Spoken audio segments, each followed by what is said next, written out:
સાહેબ આપનું નામ અને પરિચય. મારું નામ અપૂર્વ ભગત છે, એડવોકેટ અપૂર્વ ભગત. હું આ પૈસા એસોસિએશનનો ચેરમેન છું.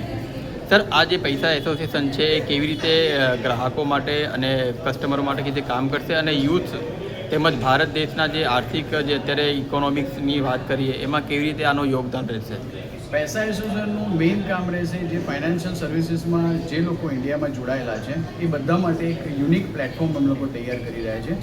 એની અંદર ફાઇનાન્શિયલ પ્રોફેશનલ્સ એટલે કે chartered accountants, advocates, loan consultant, subsidy consultants આ લોકો ફર્સ્ટ ફેઝમાં એડ થશે કે જે લોકોને માત્ર ને માત્ર એક એસોસિએશન જે કામ કરે છે કે એમનું નેટવર્કિંગ, સેમિનાર, નોલેજ કરાવવા કે અત્યારે એક આખું આ અનસ્ટ્રક્ચર્ડ માર્કેટ છે, આ અનસ્ટ્રક્ચર્ડ માર્કેટને અમે લોકો એક પ્લેટફોર્મ ઉપર લાવી અને એક ફાઇનાન્શિયલ વોઇસ બનાવવા માગીએ છીએ કે જેનાથી એક ઇન્ડિવિજ્યુઅલ સિટીઝન્સને પણ બેનિફિટ થશે, બેંક્સને પણ બેનિફિટ થશે અને જે અમારા ફાઇનાન્શિયલ સર્વિસીસમાં રહેલા કન્સલ્ટન્ટ્સને પણ બેનિફિટ. સર, આની મેમ્બરશીપ કેવી રીતે લેવાની હોય છે અને આની શું પ્રોસિજર છે? આની મેમ્બરશિપ લેવા માટે સર અમારી એક વેબસાઇટ છે, એમાં મેમ્બરશિપ તરીકે તમે એડ થઈ શકો છો એની અંદર. અને આ મેમ્બરશિપ લેવા માટે એક બેઝિક અમારી ક્રાઇટેરિયા છે કે જેની જોડે બેન્કિંગ લાઇનનો અનુભવ હોવો જોઈએ, બેંકની જોડે મિનિમમ 2 થી 3 વર્ષ એમણે કામ કરેલું હોવું જોઈએ અને એનું પ્રોપર ડ્યુ ડિલિજન્સ અને બધું થઈને પછી જ એની મેમ્બરશિપ મળતી હોય.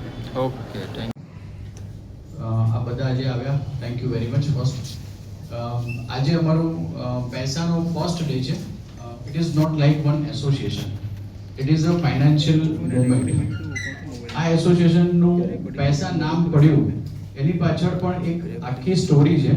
આનું professionals excellence Setu association, it is called પૈસા. તમે અત્યાર સુધીમાં ઘણા બધા એસોસિએશનમાં ગયા હશો, ઘણા બધા એસોસિએશન અત્યારે પણ ઇન્ડિયાની અંદર કામ કરી રહ્યા છે, પણ આ એસોસિએશન જે છે એ આનાથી કંઈક અલગ છે. આ કોઈ એસોસિએશન સ્ટાર્ટ નથી થઈ રહ્યું, આ એક આખી ફાઇનાન્શિયલ મુવમેન્ટ, ફાઇનાન્શિયલ ઇન્ડસ્ટ્રીઝમાં કંઈક નવું થઈ રહ્યું છે. આપણે બધા જ એના આજે સાક્ષી બની રહ્યા છે. હું તમને એક જરાક બ્રીફ કરું તો અમે લોકોએ આની અંદર ક્રેડિટ બ્યુરોનો કંઈ પ્રોબ્લેમ છે.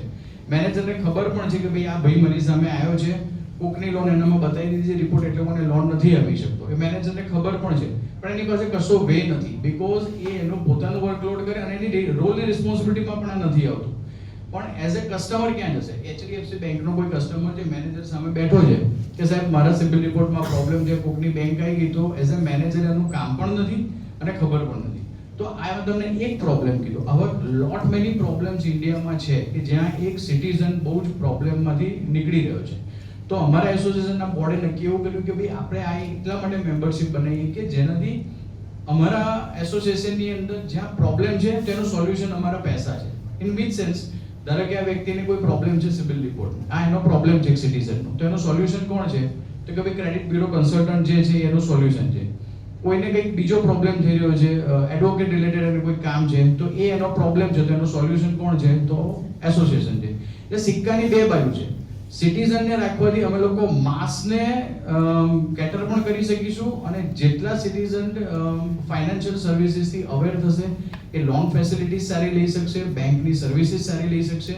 ગવર્મેન્ટની અત્યારે કેટલી બધી પોલિસીસ છે કે જેની અંદર કદાચ તમને મારાથી વધારે ખબર છે કે કેટલો બધી વસ્તુઓ એમને લેબ્સ થઈ જતી હોય છે, ગ્રાન્ટ્સ બધી લેબ્સ થઈ જતી હોય છે.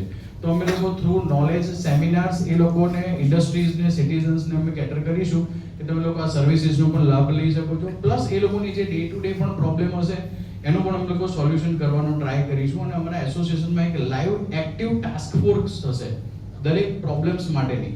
એટલે એવું નહીં હોય કે કોઈ